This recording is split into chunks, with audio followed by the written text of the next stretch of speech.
Ladies and not ladies of Agile. I'm Romeu Moura. I'm an Agile coach and I work for the Boston Consulting Group, BCG. And as a consultant, I travel a lot, a whole lot. I take lots of plane flights. Not today with COVID, but it was a big part of my life up until recently. And it got me into a burning question in my head, a very important question, a question I share today with you, which is why do hotels lack toothpaste in their bathrooms? Right? Have you seen this? Uh, How frequently is that you go to a hotel and you go into the bathroom and you have toothpaste? Not very frequent, huh? Not very frequent. I I mean, if you don't know this, you can ask for toothpaste at the reception. They have what they call a dental kit, which is just every hotel reception has that. It's just a small kit with one toothbrush and a very small toothpaste. But then you're just throwing toothbrushes away, right? If you want to, you have barely just for a day of toothpaste there. And if you ask for another one and another one, you're just collecting toothbrushes. It's awkward. There is no easy access to toothpaste. Why? I mean, the hotels have lots of toiletries. Luxury hotels have like gorgeous things I would never use, except several kinds of creams and things like that, but not toothpaste. Why is that? And and yet uh, we all use toothpaste, right? I have long hair. I don't even wash my hair every day, right? Not every day. I wash my hair like two, three times a week. But I brush my teeth frequently, every several times a day. Why do hotels don't give me toothpaste? And I'm not having to bring my own toothpaste. You don't bring shampoo to a hotel because you know you have shampoo there. You don't bring air conditioner to a hotel because you know you have air conditioner there. You don't bring your towel to a hotel because know you have a towel there. It's just a given. But you bring your own toothpaste because you know you won't have a toothpaste there, right? And after 2001, even got to the point where if I'm not putting luggage checked, in my unchecked luggage, I have a limit of how many liquids I can use, right? It's a very small limit. And now I have to take into account toothpaste inside that limit too. And yet hotels still don't give me toothpaste. Why is that? Why is that? And the thing is, that got in my nerves. So I went ahead and looked for it. And do you know why? Well, that's where it gets interesting, right? Hotels are judged and get money out of two things: location and the notes, the stars, things like that. They hotels are not a destination. You usually do not travel to go to a hotel. You travel to go somewhere and you use a hotel there, right? So uh, the the hotels they know that, and they try to maximize for what gives them stars, and then they use a list for that, right? The organisms that give you hotel stars have a checklist of things, many things. If you I looked into it, if you look into it, you have things like the exact size of the bathtub, smaller than a minimum or a volume, then you have a 1 star less, things like that, right? It's very interesting. But there is one thing you don't have in that list: toothpaste, which explains then if hotels try to maximize and optimize for obeying that list, if the list doesn't have toothpaste, then the hotel don't get toothpaste. Right? Right. Mystery solved. But then I got another mystery. Do you see when I come in? My second mystery was, why does that list lack toothpaste? Doesn't make any sense, right? If autos follow that list, why doesn't the list have toothpaste? That got my nerves too. That got my nerves too. It was still a mystery. And turns out, turns out, the reason why that list lacks toothpaste is that the list is based on what autos have. Isn't that beautiful? On one hand, you have the hotels that follow the list. On the other hand, you have the list that follows the hotels. Isn't that amazing? Amazing. What you have here, friends, is the heart of this talk.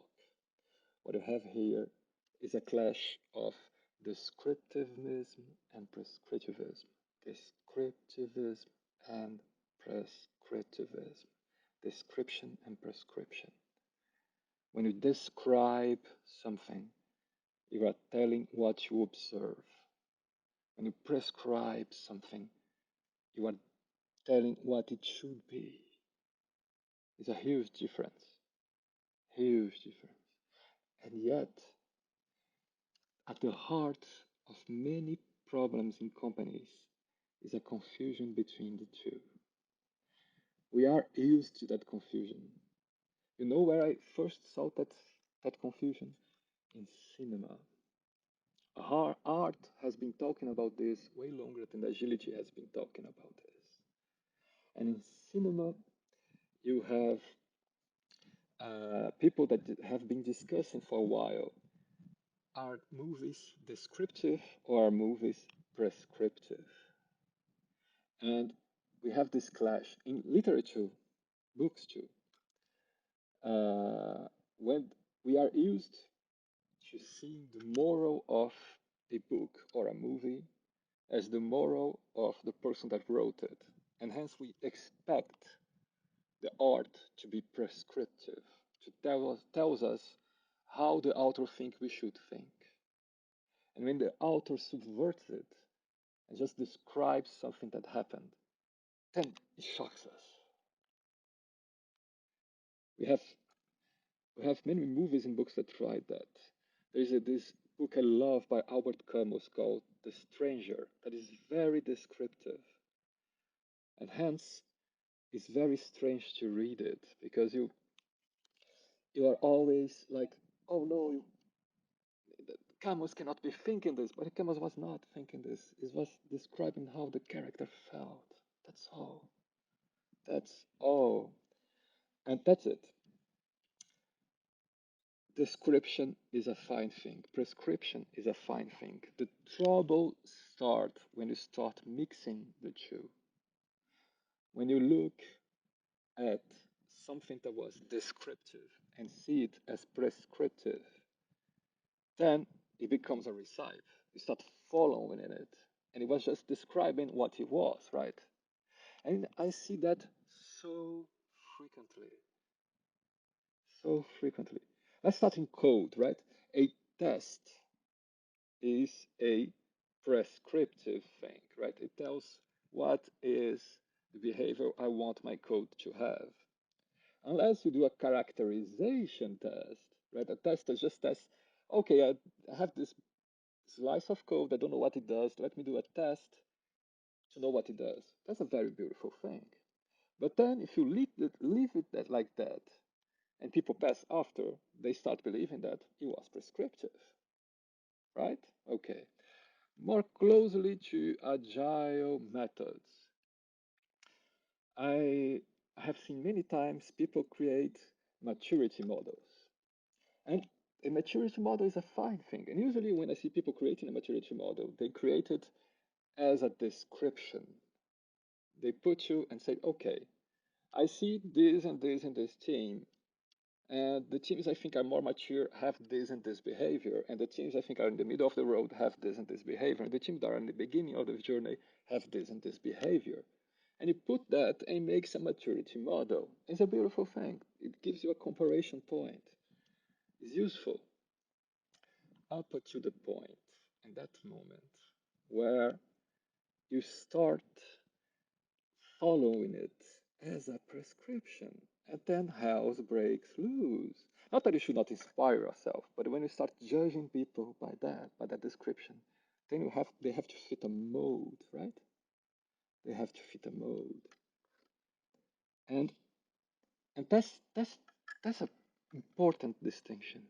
And a confusion that I see a lot. I see people suffering because they do not follow something they see as prescriptive that was created as descriptive. A spec of behavior. If you do behavior-driven development, when you do BDD and you create a spec together, you are creating a prescription. A user story is a prescription, is what it should be. But you could create a user story that describes the current behavior. It doesn't mean it was what it should be. And it's easy to mix, and people do it a lot. A lot.